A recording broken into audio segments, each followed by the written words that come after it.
This shows you the title page, the cover of my book. And I will be talking about my book today, but I will have to be selective because the book is comprehensive. It deals with alcohol in the Islamic world from beginning to end, beginning of Islam until today. And it spans a huge region, all the way from Morocco, northwestern Africa, as far as India. And I simply don't have the time to bring it all out. So I will skip art and literature, art and painting, literature.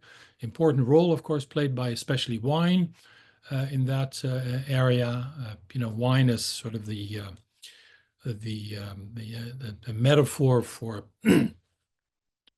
the the intoxicating love of the Sufi, of the mystic for God, wine as a way to rebuke and decry the hypocrisy of the clerics and the muhtasib, the morality police, so to speak. None of that I will be able to talk about because I simply don't have time. There's a whole chapter about it in the book.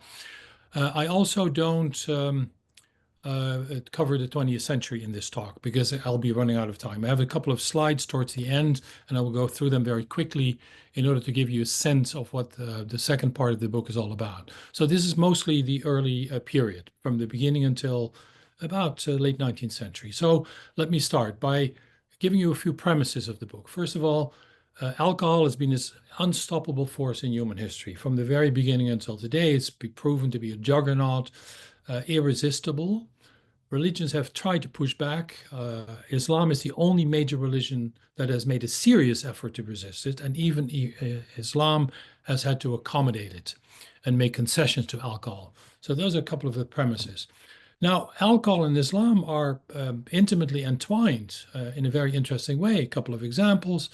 The very word alcohol is Arabic, alkohol, eyeliner.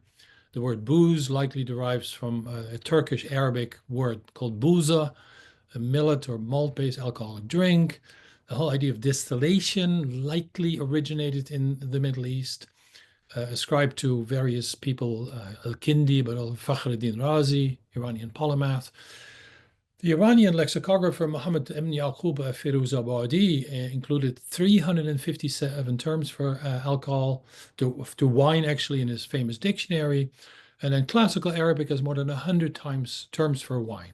It has separate verbs for drinking in the late evening, al-ikhtibaq, drinking in the morning, al-istibah, drinking as early as possible in the morning, al-mubakara, for the midday drink, al-qayl, and it calls a midnight swill al-fahma, so go figure.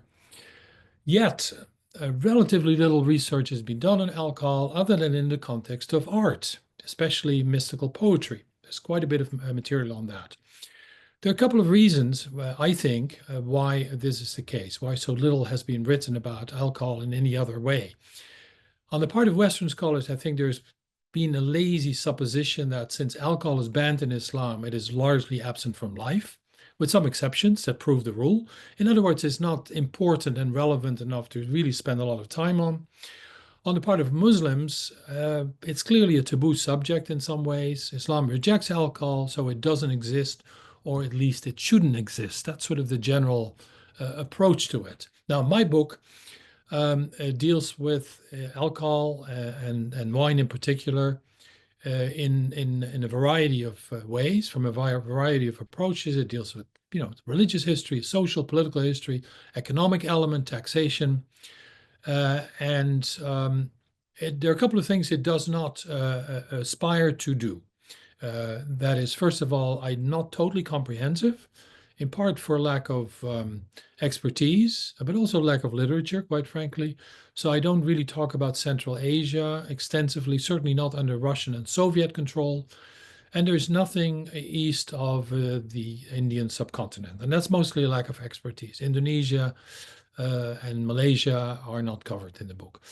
I also don't, or at least I try not to sensationalize Muslim drinking by just highlighting excess, and there's a lot of that. I also don't I try not to simply reduce Muslim drinking to hypocrisy, which would be kind of an easy way of approaching it. And then I also do not engage in nostalgia for a lost Levantine culture made up of Jews, Greeks, Macedonian, Maronites, and Armenians. A lost world, in other words. I touch on these things, but I don't sort of evoke this in a nostalgic way. Now, my topic is inspired by a couple of things. First of all, my own evolving thinking about the topic. I've written about stimulants, wine before, and there are two scholars that come to mind because they have inspired me. First of all, there's Thomas Bauer, German Islam specialist, author of a study called The Culture of Ambiguity, an Alternative History of Islam. Came out in German in 2011, was translated in 21. And then Shahab Ahmed, originally Pakistani, much lamented, who was at Harvard and passed away prematurely, authored the celebrated book, What is Islam? The Importance of Being Islamic, much discussed. So here are the covers of the books, including the original German in the case of Bauer's book. And so what do they say? Bauer argues that Islam is fluid. It embraces paradox and ambiguity, beginning with the Quran itself. And he also says that the notion that belief and practice are inextricably entwined in Islam, that Islam does not distinguish between church and state, first took hold in the 19th century. It's a new thing, in other words. The age of Western intrusion, that Islam, he argues, has been Islamized ever since, first in Europe and then in the actual Muslim world. An entire swathe of life that used to be secular, quote unquote, have been sacralized in the process. Ahmed, in turn, argues that Islam is whatever Muslims claim and show it to be in their words and actions. He calls Islam interactive engagement with the so-called pretext, the traditions that preceded Islam, the text, the Quran and the prophetic hadith, and the context. And here I quote him verbatim, the entire accumulated lexicon of means and meanings of Islam that has been historically generated and recorded up to any given moment. And according to him, if Islam appears to us as a dogmatic scriptural faith that rejects a distinction between the sacred and the profane, this is a modern interpretation, the result of a defensive reaction to the intrusion of the arrogantly secularizing West, inculcated by the agents of modernity, colonial administrators, and Western scholars. So he agrees with Bauer here. And the result then of both approaches is Islam is a malleable faith. Its seemingly contradictory qualities are not part of its cultural ambiance, but intrinsic to it. And these do nothing to make it lose its overarching cohesion and coherence. In other words, alcohol is an integral part of Islam, and drinking doesn't necessarily put you outside of the pale of Islam. So, and Ahmed again continues to argue an emphasis on the prescriptive dimension of Islam and the orthodoxy it preaches, today certainly, misses the point and obscures a rich tradition of transgression and defiance. Wine drinking, he says, must count as Islamic because there has been a mutually constitutive relationship between wine and Islam in history by way of the ban that exists on it. And I agree with both of them on that level. Islam is a capacious faith. Its seeming contradictions do not invalidate and obviate its coherence somehow. So Ibn Sina, Avicenna must count as a good Muslim, even as he prescribes alcohol as a remedy for certain ailments and as a way to relax after studying for hours. But a couple of caveats. Bauer, I think, overstates his case. He contrasts a presumed pre-modern Islamic penchant for ambiguity and the flexibility that results from it too starkly to what he sees as a contemporary Western tendency to emphasize linearity and uniformity. So it's too much of a dichotomy, I think. He also draws his examples almost exclusively from the Arab world, and more particularly the Mamluk period, his specialty. And he largely disregards the traditional Persian world, which arguably is even more given to ambiguity than the Arab lands. As for Ahmed, by classifying everything that Muslims have done over time without regard for intentionality as Islam, he ends up casting a net that, to my mind, is too capacious to be meaningful and historically applicable. For example, he argues that the word olé that we use in bullfights in Spain derives from Allah in Islam, and that makes a bullfight an Islamic event. Well, he kind of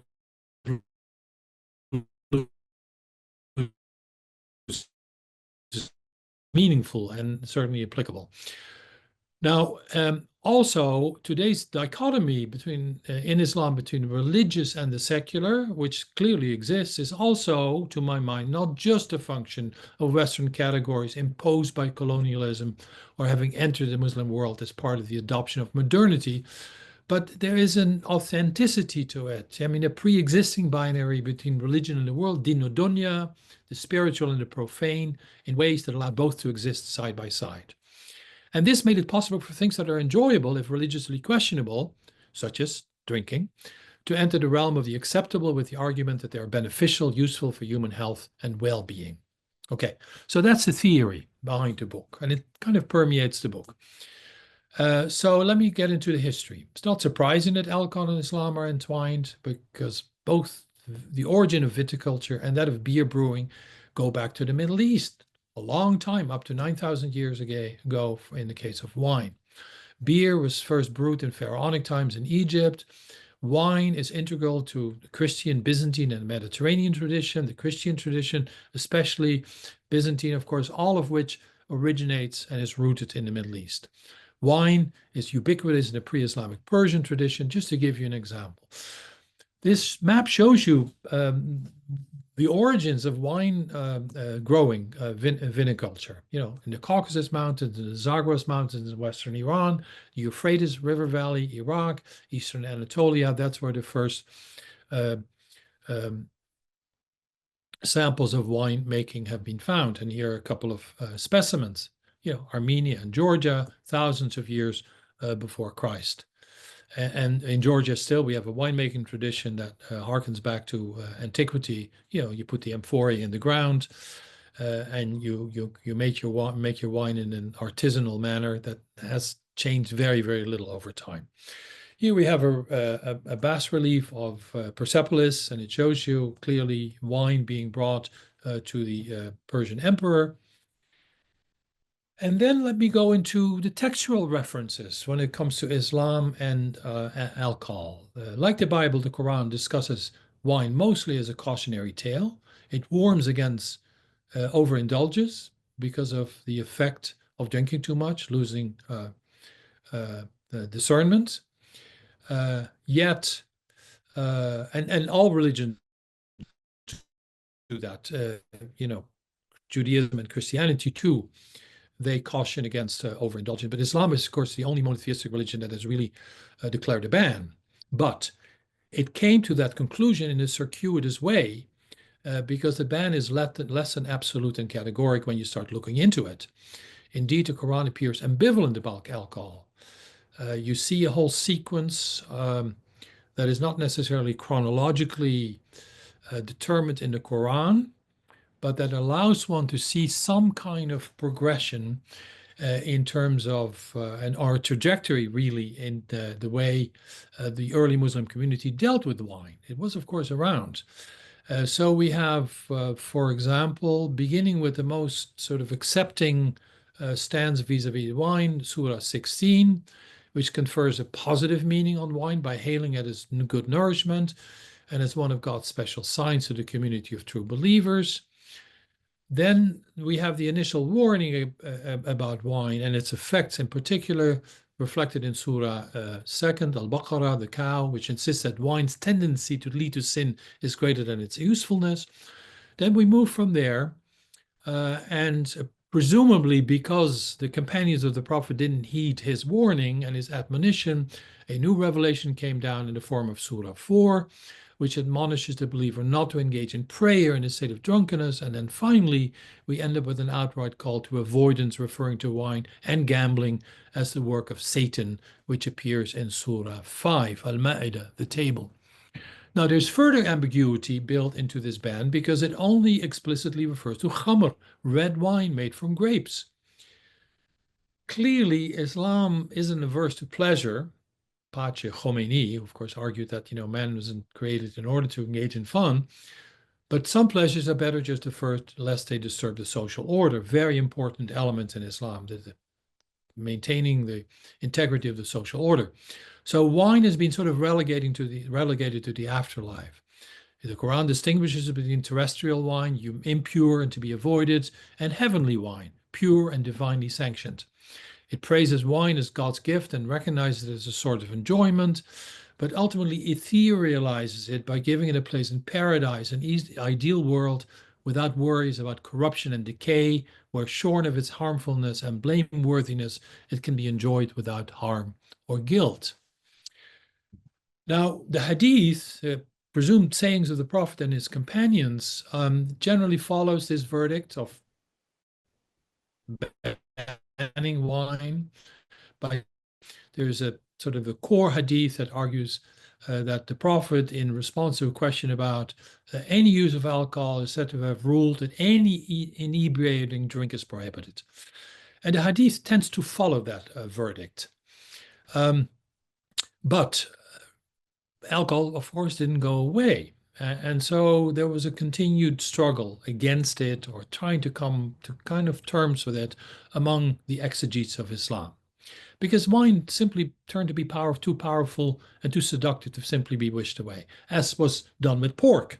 Pork is also condemned in Islam, and very few Muslims consume pork because, the addiction to pork is not exactly a known medical condition. So faced with a continued tendency to drink among early Muslims, the clerics, the ulama, the fuqaha, continued to debate, trying to separate fermented drinks from non-fermented liquid, arguing that, well, if khamr, red wine, is allowed, what about non-red wine? What about non-wine or alcoholic drinks not made from grapes at all? And they came up with this idea of nabith, which is a drink from dates or raisins, fermented, mildly intoxicating if consumed in sufficient quantity. And some argue that nabith is okay. And there's even a hadith that said the Prophet himself tasted nabith. And in one of the main philosophical schools of Islam, the Hanafiya, we even see a tendency to distinguish between khamr, on the one hand, forbidden, and nabith, not prohibited, at least as long as no visual signs of drunkenness appear, because that's really the point. It's the effect of wine more than wine itself that is blamed and condemned in Islam. So there are a couple of other mitigating elements within Islam that have made the drinking of wine, if not permissible, at least sort of enter a gray zone, if you will. First of all, there was the Greek philosophy and the whole sort of canon of Greece that was carried over into Islam, which treated alcohol as a cure, as a medicinal agent. And that very much entered Islamic thinking as well, the curative power of alcohol. Then there is a very important element that's called tawbah, or tawbah in Persian, repentance. Of course, sin in Islam is a willful act. It's not innate. You're not born sinful. And so you can repent. You can walk away from sin. You can come back to God. And especially in old age, which has to do with another element borrowed from Greek wisdom, this idea of biological stages. Life is a set of movements through time. It's youth, it's puberty, it's maturity, and then the onset of old age. And at that point, it is time to make up your sort of to start contemplating your past and your future. Contemplating the end and how about sort of cleaning your slate, if you will. It's also the onset of what the Arabs call al-buka al-shabab, weeping over lost youth, when you were vital and engaged in fun and so forth, and the future, where you have to make yourself ready for the end and being in God's good graces. And that's, of course, when you give up wine, typically. And there are many examples of that. So there is also a very strongly developed notion of privacy of the inner home. The sanctuary of the family's honor is central in Islamic thinking and writing. So the muhtasib, the morality officer, is there to check on public behavior, but not necessarily allowed to enter the privacy of people's homes. The law pursues public problems. It does not go looking for private ones. There's also an element of class in Islam, poorly researched, but definitely present. The idea of the am and the khas, the commoners and the elite. The the Khas, the elite, drink from a sense of entitlement historically, and it's justified that way. They can enjoy alcohol as a right, in part because they know how to hold their liquor. They know how to behave. They don't lie in the gutter. They don't have to because they drink in their palaces and mansions. And then there are ordinary people, less well endowed with mental faculties and talent, unable to refrain and restrain themselves. And they are, as long as they don't disturb the social order again, will look the other way. It's historically the middling classes in Islam, the pious ones, that have always been most abstemious. That's kind of a ground rule. And of course, I have many examples in the book, no time to go into detail here. So traditional drinking in Muslim Middle East has been the province of caliphs and sultans and shahs and khans, ubiquitous, unbridled, unapologetic, a natural part of a sophisticated court culture, no problem as long as it did not come at the expense of good governance. Even in the writings of people like Al-Ghazali, sort of accommodating drinking, but it shouldn't come at the expense of good governance. Common people would sneak off to, the kharabat, the taverns located in back alleys in non-Muslim quarters of town, dark haunts run by Armenians, Greeks, Jews, Zoroastrians, who were both the facilitators, the drug dealers, so to speak, because they were once the ones who purveyed the alcohol, made it themselves, were allowed to make them themselves, even though they weren't allowed to sell it to Muslims. But they also became easily the lightning rods and scapegoats. If there was a problem, and scapegoats had to be found for a famine or natural disaster, the focus ended up being typically on the Jews, the Zoroastrians, Armenians, the Greeks, depending on locale. Now, control and regulation over time have always been uneven and variable, depending on the ruler and his predilections. Oftentimes, a ruler would come to power and crack the whip, declare a ban in order to establish his own legitimacy. And then, of course, things would relax and sort of revert to their, typical, the status quo, don't ask, don't tell, so to speak. Generally, little fuss, as long as drinking did not spill out into the open, did not disturb the public order. Very important. Now, again, most of these bans that you see occur and reoccur, and all of that is reflected in the sources with a lot of pride. A new ruler, of course, is supposed to ban alcohol and issue decrees to that effect, but they were largely formulaic, episodic, and temporary, running up against irrepressible urges, but also powerful interests and imperatives, such as fiscal ones. That's another threat that runs through the entire history. Governments became very much dependent on the fiscal revenue. It could never be declared out in the open, but underneath you can see this as one of the motivating factors for not going too hard on the sale and commerce of alcohol, especially, for example, the Ottoman Empire. Now, the ulama, the clerics, might inveigh against drinking and at times be instrumental in having it officially sanctioned, but they ultimately had to bow to a state with a secular will to power on which they depended for their own positions and emoluments. And all of this is true throughout the classical periods and the sort of, Umayyad and the Abbasid the states. And again, plenty of examples, the whole chapter about it in the book. And then we get the Turks arriving from Central Asia, okay? And they take over and they form most of the states, some of which last until into the, well, case of the Ottomans, early 20th century. So they put a huge imprint on the Islamic Middle East. And they merely add to the repertoire because they bring their own ideas and their own drinks and their own ideas about drinking. They drank completely without apparent guilt, indeed with bravado, because they come as men on horseback, hard fighting and hard feasting, a steppe tradition of Central Asia, collective and competitive drinking as members of a menabund, band of male warriors, all of that. It's also the period when you see the emergence of so-called mirrors for princes, the Qabusname, the Siyasatname, manuals of etiquette, teaching rulers how to behave in a sophisticated manner in polite company, including the choice of wine and the admonition not to let drinking come at the expense of good governance. These manuals were clearly also composed to civilize the rustic Turks that had come to power. Think Ghaznavids and the Seljuks and so forth. So a couple of examples of topers, rulers who drank excessively and of whom their excessive drinking is well documented. Again, randomly chosen, some sort of major examples, such as Babur, of course, the founder of the Mughal Empire. Here seen, if you look closely, drunk on his horse, who declared only Saturdays, Sundays, and Tuesdays and Wednesdays drinking days. The other 2 days he reserved for the enjoyment of Majun, opium lectuary. And he's very open about it. Of course, he writes his tell-all autobiography, the Babur Nameh, and it's one long drinking manual, so to speak.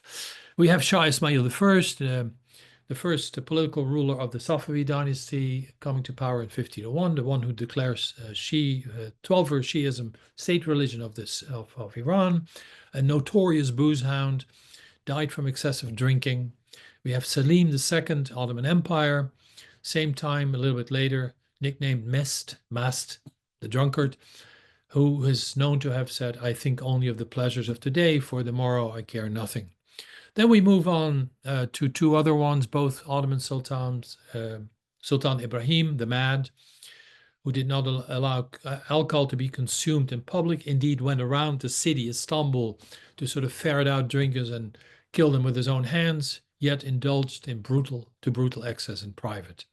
Sultan Mahmud II, modernizing sultan, early 19th century, died during delirium tremens. There are many, many other examples. Here is another very visually potent example, Sultan Jahangir, Mughal ruler, early 17th century, who had a coin made with him and a wine cup. Famously, his wife Nur Sultan prevailed upon him to quaff no more than 9 cupfuls each day, handed by her each time he drank. A couple of more images just to give you a sense of how much drinking was sort of integrated into court culture, in this case in the Safavid state. Meeting of Shah Abbas and Wali Muhammad Khan Uzbek, wall-painting in the Chelseatun Palace in Isfahan. Here's Shah Abbas and a page boy, clearly with homoerotic overtones.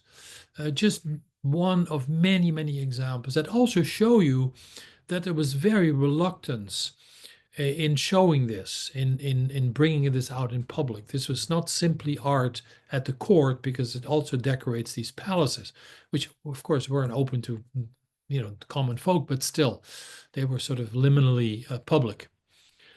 So all that exists really until, in a way, the early 19th century. And of course, there's enormous transformation at the turn of the 19th century, because that's the time of increased contact and interaction with Europe in a new way.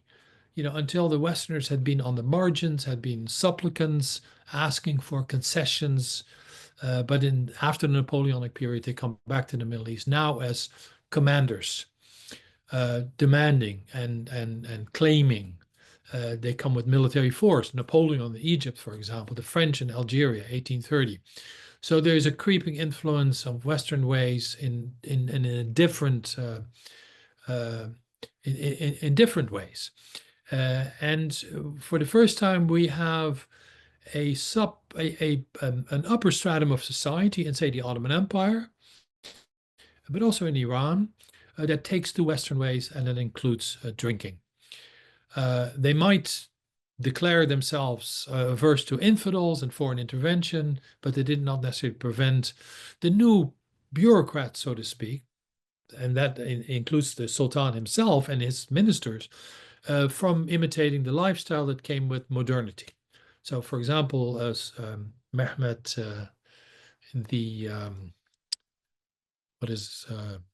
Mahmud II he goes out. He's the first one to do so. Comes out of his palace. He goes on, walks along the Bosporus, boat rides, and so forth. He receives a British minister in audience, and he brings about some bottles of port, and he tastes, and then he orders a bunch himself. French wines come in. Champagne is introduced. Champagne is a smashing success, because who doesn't fall for champagne? Effervescent, bubbly, and so forth. Beautiful. So a whole new modern class of Muslim drinkers, upper classes for the most part, emerged. who flaunted their modernity by openly flouting the religious rules, and in some cases even their contempt for religion by drinking open and defiantly. I mean, this is a slow process, but it's an unmistakable one. So the military, political, and economic pressure forced Middle Eastern governments to open their domestic markets to European consumer goods. That's another clear way of a new type of intrusion. At reduced toll tariffs, Ottoman Empire, we have the Treaty of Balta-Limani in 1838 that gives concessions to the British, open markets. In Iran, of course, we have the Russians followed by the British, 1828, respectively 1841. Same thing, reduced rates, open up markets. And with that come the new alcoholic drinks, champagne, cognac, and so forth. And it's been called alco-imperialism, which I think is a term that should be taken with not at face value, and there's a lot to be said about it. I don't have time to go into that. It clearly applies in, for example, Algeria, which becomes simply an overseas part of France, a territory of settler colonialism, where viticulture spreads rapidly, and you have a notable change in drinking patterns.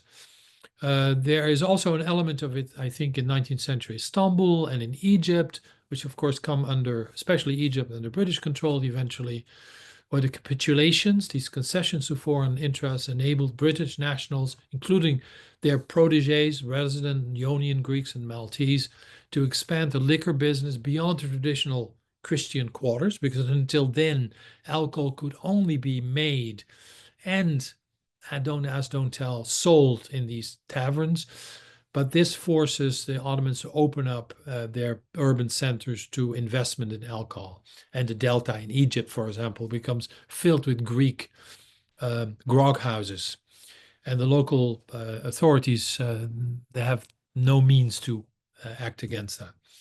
So depending on condition and context, and it varies a great deal from one place to another, no time to go into the details, we have the phenomenon of alcohol. Well, let me put it this way. Just one snapshot of how things work differently, for example, in the Ottoman Empire compared to Qajar, Iran, illustrated by way of two rulers. First of all, Sultan Mahmud II, I've already mentioned him, who comes out of his palace, appears in public, and becomes visible. He doesn't yet go to Europe. That, of course, comes later in the 1850s with one of his successors.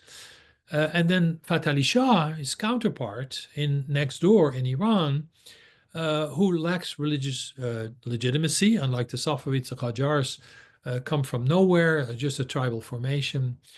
And so he retreats into the palace. So the Iranians give up to sort of this outdoor, Razam style, big drinking before and after the battle, communal drinking and so forth, and move their drinking into the palace because they have to sort of show their religious affinity and affiliation. They cannot afford to go out and drink in public in these big sort of orgiastic events. And you also see in the Qajar period with some teetotalers, Shah, Muhammad Shah, for example, his successor is a teetotaler. But most Shahs do drink, but in a different way. Nasruddin Shah, for example, he liked French wine with dinner, a couple of glasses here and there. So a far cry from the earlier raucous communal drinking of the Safavids, for example. Now, a couple of things finally, because I'm running out of time. Drinking increased, or at least became more visible. And modernity came in many forms. Foreign soldiers in Muslim capitals, shocking in the beginning, foreign soldiers, Christian soldiers, drinking it up in Cairo, the French in Egypt, the French in Algeria, in Lebanon in 1860, the French and the British in Istanbul, the Crimean War.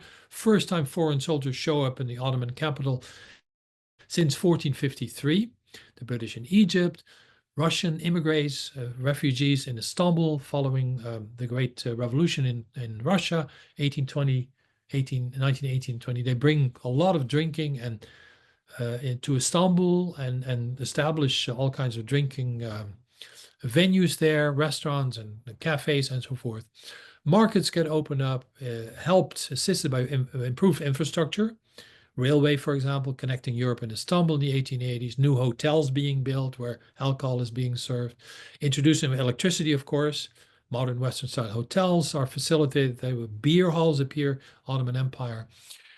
So, yes, this period is when the Muslim world, as we know it today, came into being, self-conscious civilization positioning itself against the West, because that's the reaction, of course, against this continued intrusion, marked by a new dichotomy between religious and traditional elements on the one hand and secular and modern forces on the other. This new dichotomy has caused the discourse about alcohol to shift. The reaction from the religious authorities to the intrusion of modern ways was reliably traditional and predictably negative. The state, on the other hand, shifts away from sort of moralistic religious incantations, the bans, the periodic bans, to a more modern approach to alcohol, fiscally based and health oriented rather than religiously inspired. Influenced by European models of medicalization, because that happens in Europe too, of course. Concern about the bodily effects of alcohol, idea of addiction and homelessness and so forth, and the underclass is becoming a problem. All that migrates to the Middle East as well. So a growing concern with health and hygiene becomes visible. So in the process, a celebratory Sufi type approach to alcohol, I really haven't talked about that, but sort of integrated into life as expressed in poetry and painting, exuberant, irreverent, skirting blasphemy, faded, and poets and painters ceased to work in this register, and older material was increasingly censored and in some cases relegated to oblivion. Hafiz is too big in Iran to do that, but there have been attempts to sort of relegate all that kind of exuberant element of wine being celebrated to the background. So a newly emerging national identity, largely secular in tone and tenor, played a role in this as well. The new language developing around alcohol. So we see a shift in these modernizing states, especially as nationalism comes in, to identify, associate drinking increasingly with the non-Muslim world, the debauched West.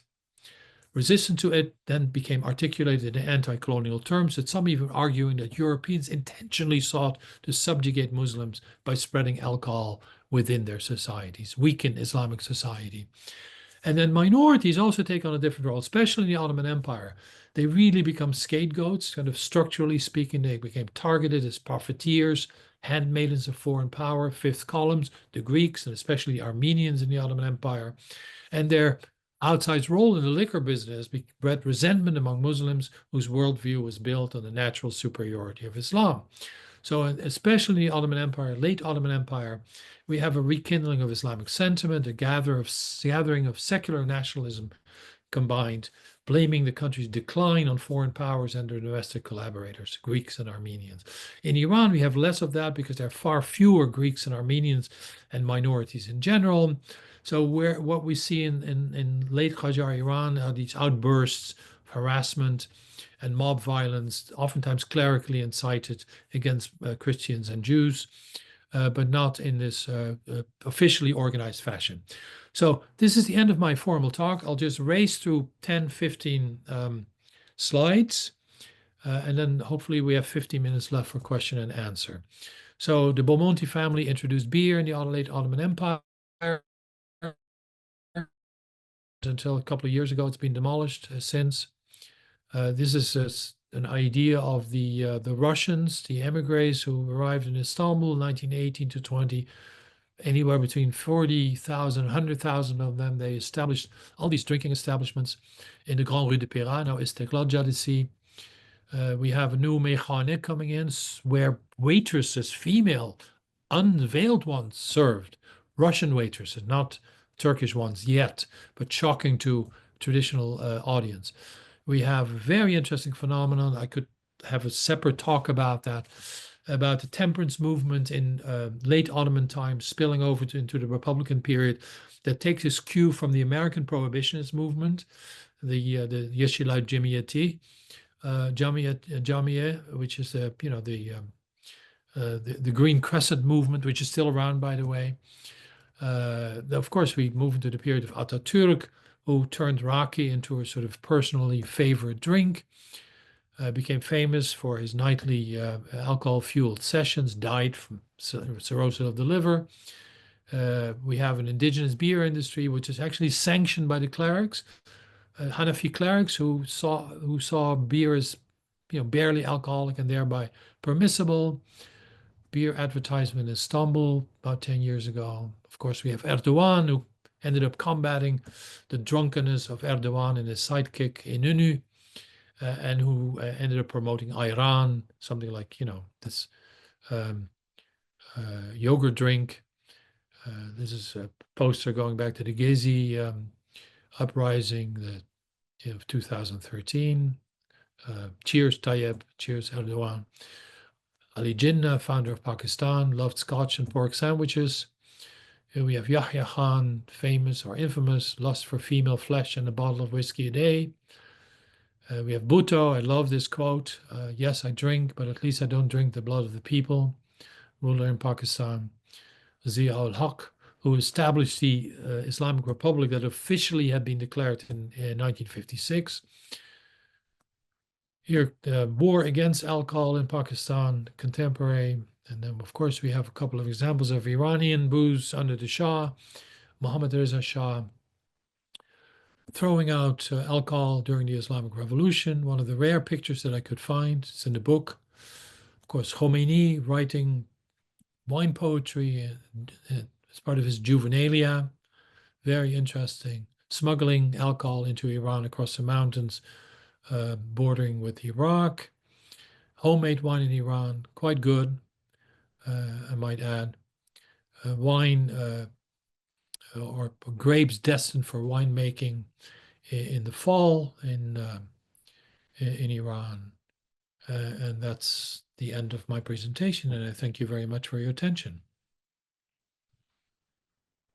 Thank you so much, Professor. That was wonderful. I know you were constrained by time, and there's so much more in the book itself. Yes, it's a huge topic, it's true. We do have a few. Let me stop the sharing so I can take questions. Sure. We have a few questions and comments coming in, so I'll convey those. An audience member asks, was the rise of nationalism in Egypt connected to a rejection of alcohol as a protest against Ottoman and European hegemony? Not to my knowledge, really. In Egypt, you do not have a perceptible, certainly not a very prominent and outspoken anti-alcohol movement that then becomes entwined with the nationalist movement.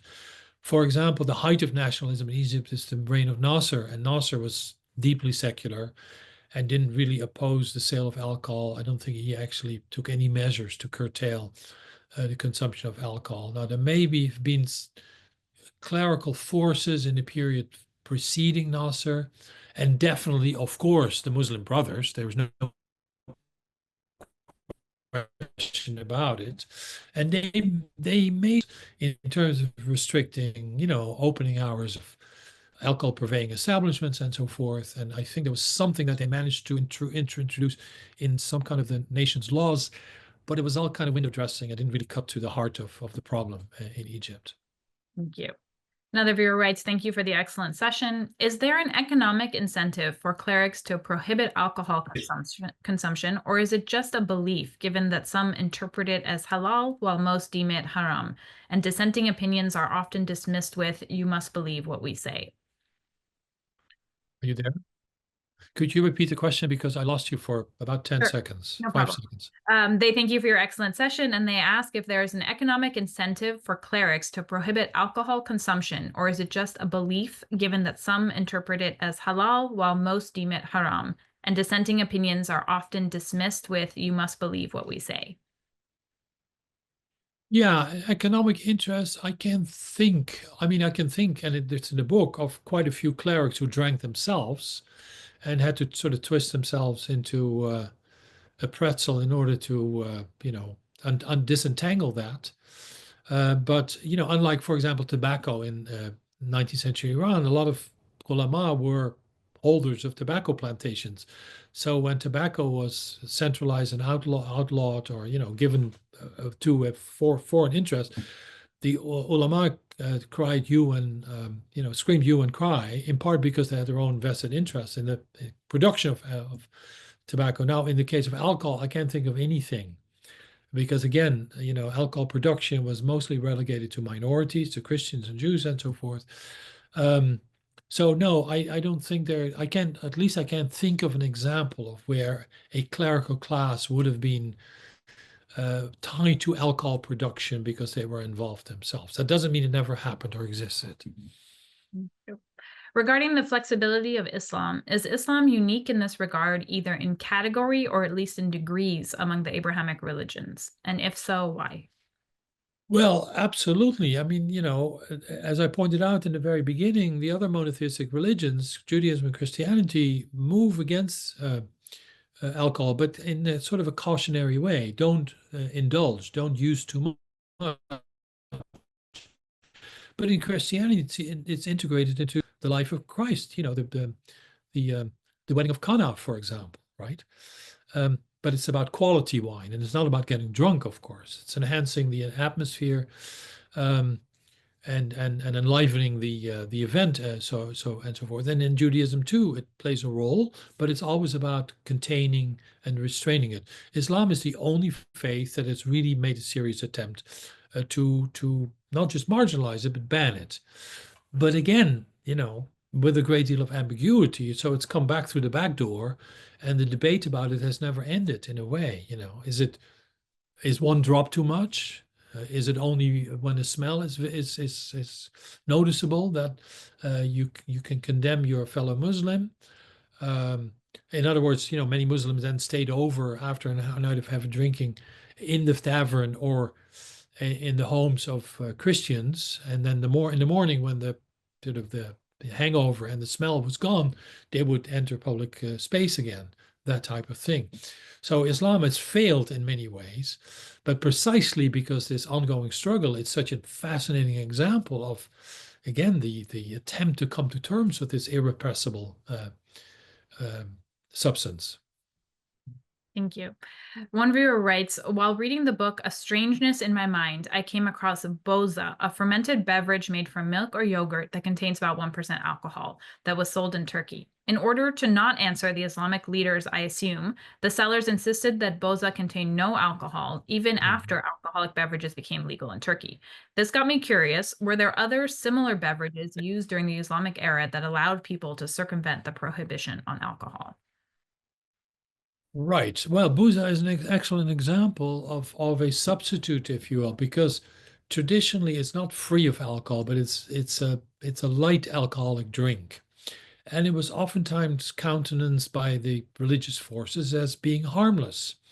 And certainly, moderate consumption was not seen as a problem.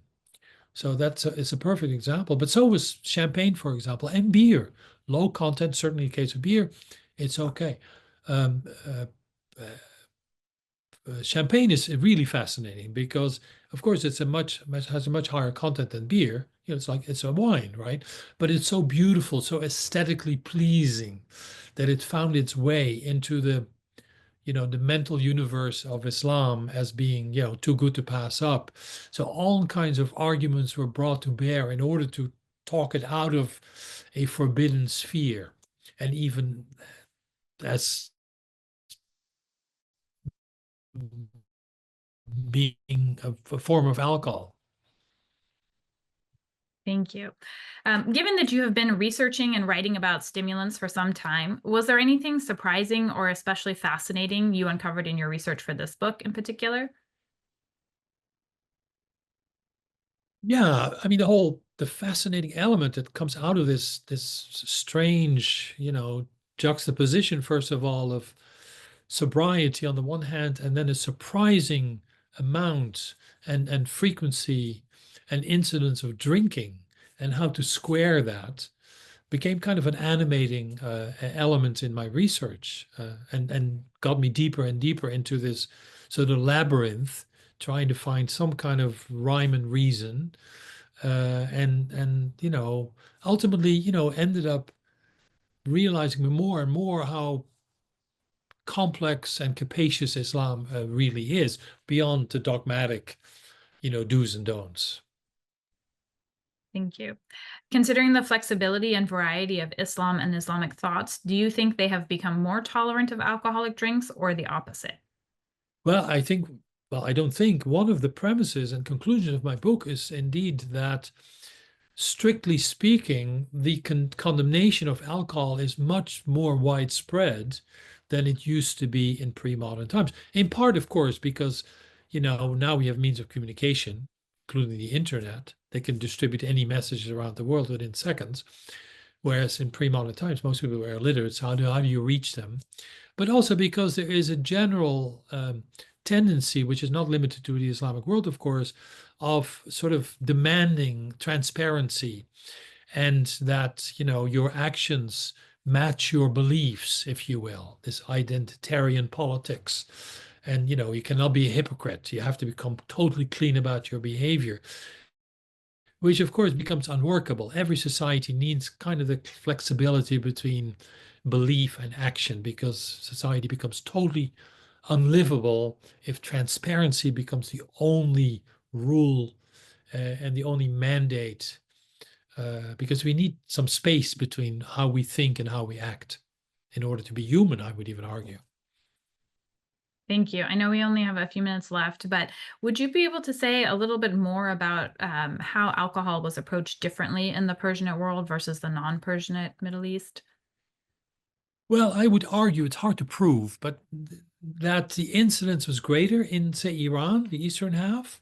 There are many statements to that effect by travelers, mostly European travelers. Turks don't drink.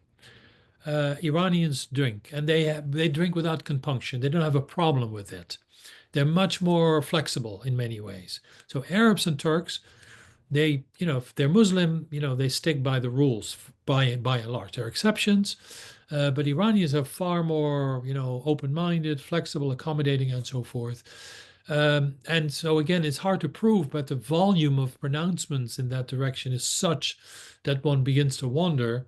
And it's certainly true that in terms of the visual record, and I showed you just one or two examples, that is very prevalent in the Eastern Islamic world. In other words, even rulers such as Shah Abbas shown drinking, and it virtually doesn't exist in the Arab, quote unquote, Arab, the Western part of the Islamic world. So yeah, there is a difference, I would argue. And I do argue that in the book in so many ways, somewhat cautiously, because it's, you can't really quantify it, but everything leads in that direction. Thank you. And perhaps, I know just in the last few minutes that we have, if you could say more, I know you'll touch on this more in the book, but if you could say a little bit about the role of alcohol and wine in literature, especially in poetry, maybe tease a little bit more about what's in the book. Right. Well, wine, of course, was front and center in pre-Islamic poetry. Yeah, in the Mu'allaqat, the hanging verses, a famous inspiration for early Islamic poetry. And was carried over into, say, the work of Abu Nuwas, who uses wine in order to reinforce his idea of skirting the sort of almost overstepping the boundaries in terms of blasphemy. And he does in many ways. He never denies the existence of God, because that's the ultimate blasphemy, but he plays around with wine. It's this dangerous proposition. And that becomes a tradition in Islam, of course, culminating in people like Khayyam and Hafiz, again in the eastern half. And so again, wine plays a multiplicitous sets of roles in especially Sufi poetry. First of all, the sheer beauty of wine, sort of you have the goblet with sunlight refracted with the red wine, the play of light in wine. So simply the aesthetic beauty of wine, but also wine, again, as I pointed out already, as a metaphor for the intoxicating love of the Sufi for God, the sort of preternatural and even primordial bond between God and his true followers, the Sufis, and wine plays a very important role there. But also wine, again, is sort of, probing the boundaries of the permissible, but also mocking sort of stolid, conformist, orthodox Muslims, as Hafiz does when he argues that he stains his prayer mat with wine, which sounds like ultimately blasphemic. But what he wants to bring out is the hypocrisy of the clerics, who pay lip service to the ban and then come back through the back door of the tavern. But also basically arguing that his type of Islam is more spiritual and sort of above the regular rules, which are fine for common Muslims. So a whole plethora of meanings and metaphors applied, of endless beauty and variety. And again, there's a whole chapter in the book about it. Didn't have time to go into it today. Thank you so much, Professor Matthee. A link is in the chat to learn more about Professor Matthee's new book, Angels Tapping at the Wine Shop's Door. This session has been recorded, and we will share it out as soon as we can. I know we had more questions and comments that we could get to, but thank you to everyone who joined us, and thank you again, Professor Matthee, for the presentation. You're most welcome. It was fun. Thank you very much.